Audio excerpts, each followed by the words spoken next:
la Malikura musow ka bijumadonya in kɛnɛ kan an ka bi kɛnɛ kan an ye wele bila Asita Bule de ma ale ye maliden ye a gasigilen don kɔfɛ yan nɔ Lamɛn jamana la a sigiyɔrɔ bɛnnen bɛ Philadelphie ma awɔ Asita ka baara ye ɲɛgɛn ye donc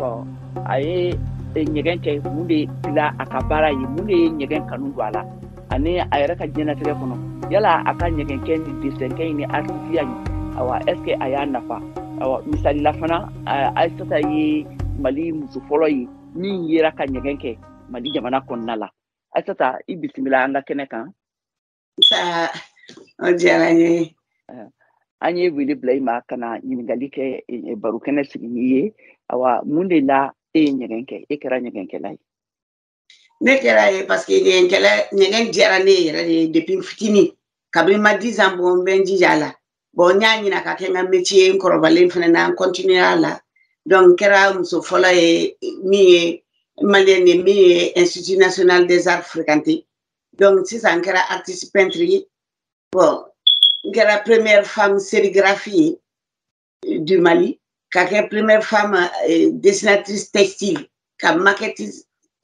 kɛ dans le textile n kɛra o fana première femme ye et puis en plus n tora n ka dessin kelen kɔnɔna na n bɛ exposition ni fɛnw kɛ mais n tilala ka na Artistes sans frontières créé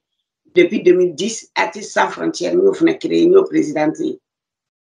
yala e ye nafa sɔrɔ i ka diɲɛnatigɛ la i yɛrɛ ka nin baara in kɔnɔ kuruba la wa a nafa n ye nafa sɔrɔ a la parce que ne bɛ vie ni nin de ye n ye n denw lamɔ la n bɛ vie ni nin de ye a man bali n ka musoya la a man bali n ka baara la bon donc n ye nafa sɔrɔ a la fana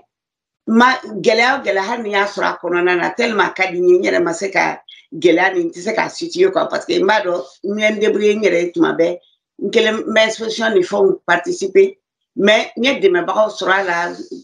min ye couverture médiatique ni fɛnw ye mɔgɔ ye n dɛmɛ ni sera yɔrɔ o la u bɛ n dɛmɛ k'a ladiya n bolo fɛ donc n bɛ se k'a fɔ n ma gɛlɛyaba sɔrɔ fiyewu a la quoi a kɔni ka di n ye wa gɛlɛya minnu don c'est surmontable bon ok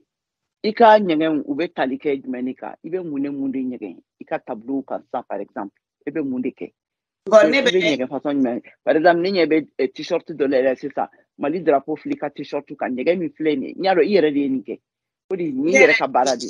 n y'a tableau de kɛ fɔlɔ parce que n ye nin dabɔ a ka kɛ patriotisme ye Mali yɛrɛ bɛɛ malien bɛɛ ka appel de don parce que le Mali ne chavirera jamais donc n y'a bateau kɛ sɔrɔsiw taara Mali nɔfɛ gufu ni tasumaw la ka bɔ ji la ka na n'a ye donc population filɛ nin ye olu de bɛ drapeau du Mali la ka bateau kun bɛ olu fana juru b'u bolo ka bateau sama ka na donc Mali tɛ chavirer an bɛɛ bolo bɛ ɲɔgɔn bolo an ka bɛn dɔrɔn Mali tɛ chavirer jamais bon Djibrila Kama filɛ ye o min b'a kɔfɛ o ye de ko k'o t'an kɔfɛ ko Mali tɛna chavirer jamais donc an ka bɛn de Mali population ni sɔrɔsiw bɛɛ de ka kɛ Mali la fɔlɔ bɛɛ ka kɛ malien fɔlɔ an ka kɛ Mali fɛ ka Mali sankɔrɔta ka Mali ta sur le concept des grandes nations an ka Mali la wuli ka se o ma donc o tɛ ɲa n'an ma bɛn n'an bolo ma k'an bolo ɲɔgɔn bolo o de t-shirt y'o de ye n y'a t-shirt kɛ a tableau bɛ yen donc n b'a ɲini a dabɔra an bɛɛ ka nin don ni ko Mali uniforme bɛ ni mɔgɔ ye malien ye i b'a fɔ ko le Mali ne chavirera jamais an k'a don k'an ka bɛn yira diɲɛ na quoi ka Mali sankɔrɔta k'an ka bɛn yira diɲɛ na n y'a dabɔ de kama donc ne yɛrɛ n dalen bɛ n yɛrɛ ka patriotisme la n dalen malien fana na u ka patriotisme ka bon kosɛbɛ donc u k'an dɛmɛ an ka sankɔrɔta an ka Mali la nin ye hakilina belebeleba ye ta i filɛ ka min bɛɛ fɔ nin ye ta nin ye jamana jɔkow de ye nin ye fasodenya ɲumanyaw ye awa a bɛ mɔgɔw dɛmɛ fɛnɛ ka u bila sira ɲumanw kan yala e ka ɲɛgɛn ninnu a bɛɛ bɛ tali kɛ o façon de kan wa yala i ye fɛn dɔ kɛ musow kan wa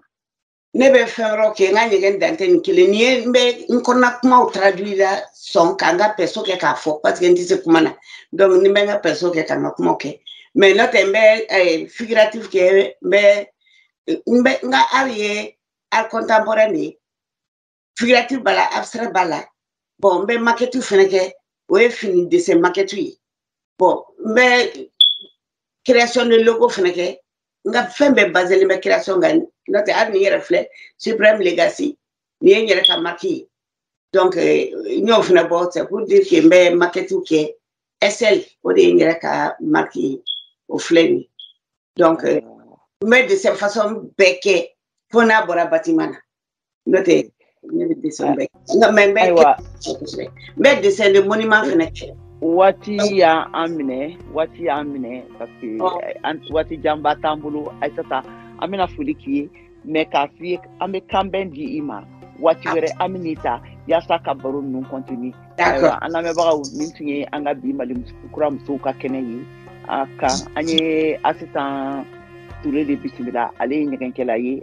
artiste don sérigraphe don muso don Mali muso fɔlɔ de don min donna nin baara in na k'a kɛ awa aw ni ce aw ka kulomajɔ la aw k'an bɛn waati wɛrɛ aw ni ce